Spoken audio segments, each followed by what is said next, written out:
What about Lebanon, if we could go there now, Kosher? A whole lot of Australians live there. There's huge numbers of dual nationals. They've been urged for many months now to leave the region, get on a commercial flight, says the Prime Minister.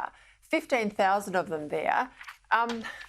But what I found astonishing was to hear comments made by our leaders today that there are still Australians travelling there. Now, surely if the worst happens and things escalate even further, do you think that taxpayers should bear the cost to bring them home? You know, it's a tough situation because there seems to always be a lag time between facts on the ground and these advisory warnings that are issued by governments and when it sinks in for people and when they decide to heed those warnings.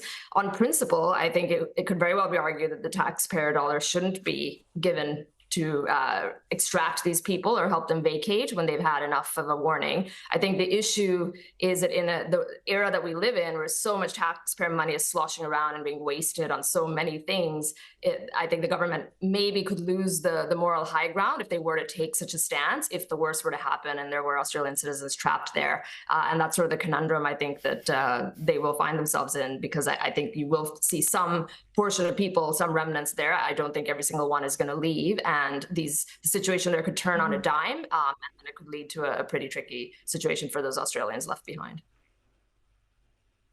Michael, I want to get to the US, but the IDF has published photographs of what it says were Hezbollah missiles. This is in Lebanon, hidden in civilian homes. This is what we saw, obviously, many, many times over in Gaza. We've got some images there for people. And real concerns tonight, this could turn into an all-out war, aren't there? Let's be clear, Peter. The Israelis, Jerusalem's given up on the blatherings of the Biden-Blinken administration. They're going for escalation dominance. You've seen that since the headsets and the pages all blew up in the hands of the 5,000 Hezbollah terrorists who applied to get them. So they've got like X-rays, just you've shown of these buildings, and they're going to blow them up. I hope there are lots of Lebanese civilians who fled and who don't get involved, but they're in the houses and in the garages next door. Israelis can't live under threat of these huge ballistic missiles that have been imported from Iran forever. How long does the Biden-Blinken administration or Albo Wong think they're going to have to live like that? All right, let's go to the States. We'll go there now. The New York Times Siena College polls got Donald Trump ahead of Kamala Harris in the battleground states of Arizona, Georgia and North Carolina. There's another poll. There's about a poll every hour at the moment. CBS has got Kamala Harris slightly ahead of Donald Trump at a national level and in the swing states amongst likely voters. But it's close. James Carville famously said it'll all come down to one issue, and that's the economy. Stupid. Kosher, I think that's still where we're at. It is. This election is so razor tight. It's been described, Peter, as a knife fight in a phone booth. And I think it's going to remain that way up until November 5th, during some big swan October surprise event that may still happen. I think, what this comes down to, you could look at the polls. There are other indicators too, like registrations, which actually are surging for Republicans, which would bode well for Trump. Things like how many mail-in ballot requests have been showing up. That's down from 2020, and Democrats typically do well in that regard. So that's another thing that bodes well for the Republicans. But then on the other side, Kamala does seem to have some momentum, and the polls are tight.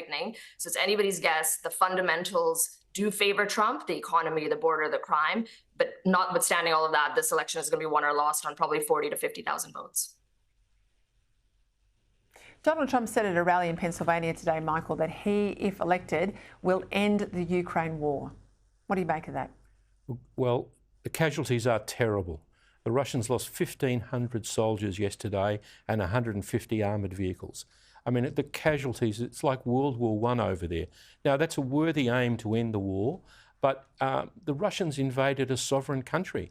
Can you, as an American president, impose a peace treaty where you give away parts of another country? Is it going to be like Czechoslovakia in 1938? The Ukrainians are very gritty people, and I'd be interested to see what happens between now and January and after January. All right, we'll get through a cold Ukrainian winter. We'll see what happens then. Thank you both for your time tonight.